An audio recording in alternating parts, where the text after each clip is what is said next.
Okay, picture this. It's the dawn of the 20th century, and Argentina is one of the richest nations on the entire planet. Its future looks so bright, people are mentioning it in the same breath as the United States. And yet, the 100 years that followed were just this dizzying roller coaster of incredible booms, followed by catastrophic busts, hyperinflation, and massive defaults. So how? How could a country with literally everything going for it fall into crisis again and again? That is the question at the heart of the Argentine paradox. And to get it, we really need to go back to the beginning. So yeah, that's the big question we're tackling here. It's the whole paradox. And to really understand it, we have to look at the different economic game plans the country has tried over the last century. Because here's the crazy part. As we're about to see, the solution for one crisis, well, it pretty much always plants the seeds for the next one. All right, so let's rewind. Our story really kicks off in the late 19th century with Argentina's first great economic model. This was the era that made the country fabulously wealthy. They basically turned their vast, fertile plains, the Pampas, into the breadbasket of the world. You know, what's just wild is how fast this all happened.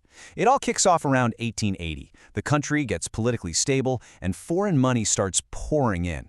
Then, for a few decades, millions of European immigrants show up, providing all the labor you could ever need. The country is booming. But then, you start to see the cracks. World War I messes up global trade. And then, in 1930, the Great Depression delivers the final knockout punch, and it reveals a fatal flaw in the entire system. So what was the engine driving all this? Well, it was actually pretty simple, but man, was it powerful. Argentina was feeding a rapidly industrializing Great Britain with beef, wool, and grain. In return, Britain poured money into the country, building a state-of-the-art railway network for basically one purpose: to get all those goods from these huge inland estates, the latifundios, down to the port in Buenos Aires and onto ships sailing for Europe. And this right here, this is the two sides of that golden coin. The wealth was absolutely staggering, but it was all balanced on this dangerously narrow foundation. By tying its entire economy to the fate of a single customer, Great Britain, Argentina made itself incredibly vulnerable. They basically bet the entire farm on one market. So when that market and the world changed, the whole model just collapsed. So, okay, the whole export thing collapses. What do you do? Well, you do a complete 180.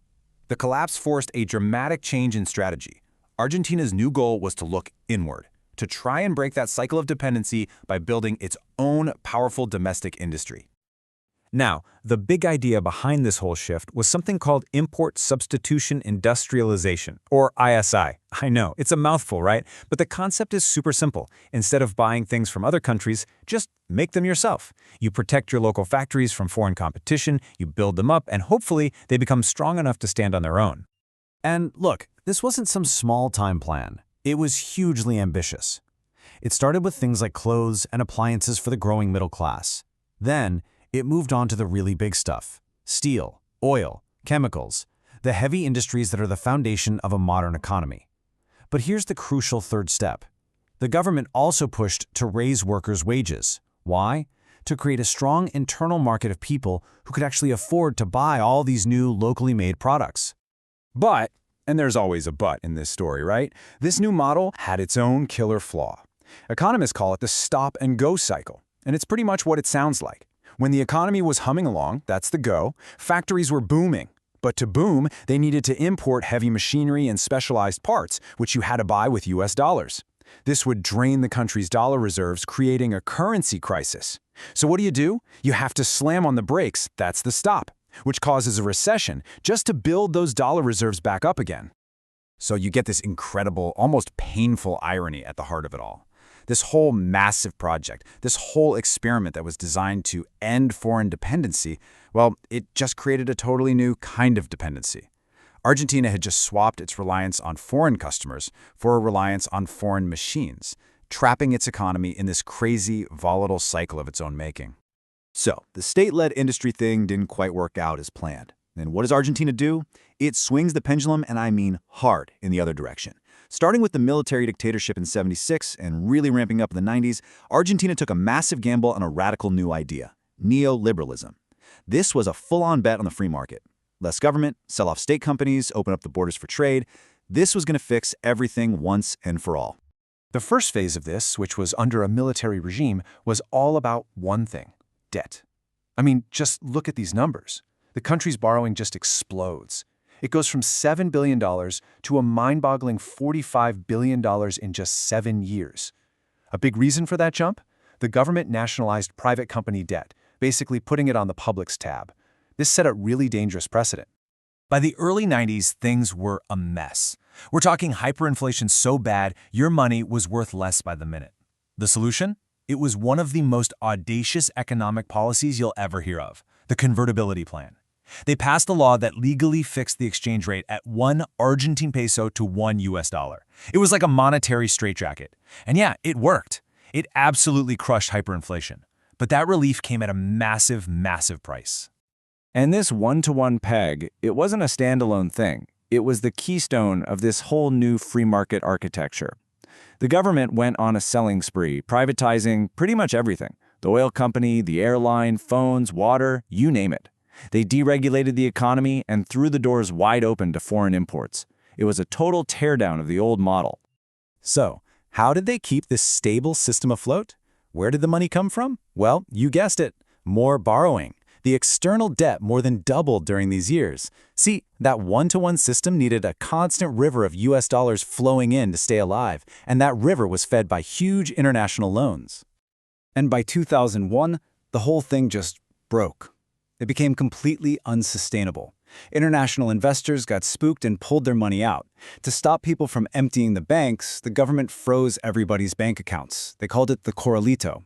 The result was total chaos. Riots in the streets, the president fleeing the palace in a helicopter. Then the country defaulted on its debt, the biggest default in history at the time. And then, get this, in one crazy week, Argentina goes through 5 different presidents. Just imagine that. And the human toll? It's hard to even wrap your head around. By 2002, 1 in 4 workers had no job, and more than half the country, a staggering 57%, was suddenly living in poverty. The country was just shattered. If you want to know what people were feeling, you just have to listen to the chant you heard everywhere in the streets. Que se vayan todos. It means all of them must go. And you know, this wasn't about one political party or one politician. It was a complete and total rejection of the entire political and economic system.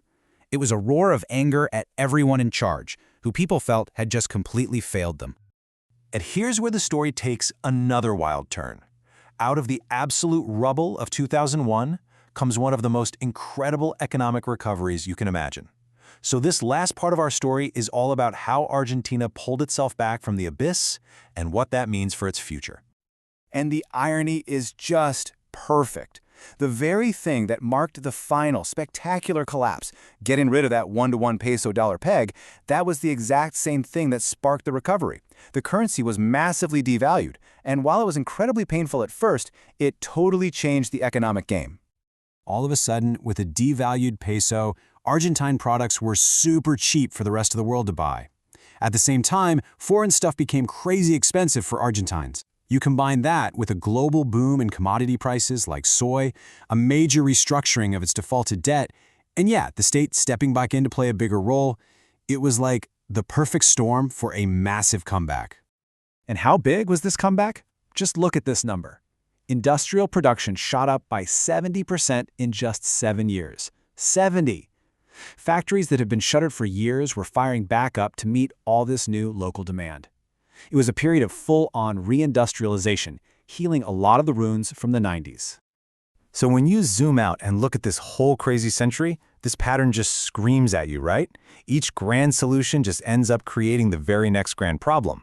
The fragile export economy led to the closed-off industrial economy. The failures of that led to the radical free market bet. And the collapse of that bet led us back to a model with a stronger state and a focus on exports. It's a cycle.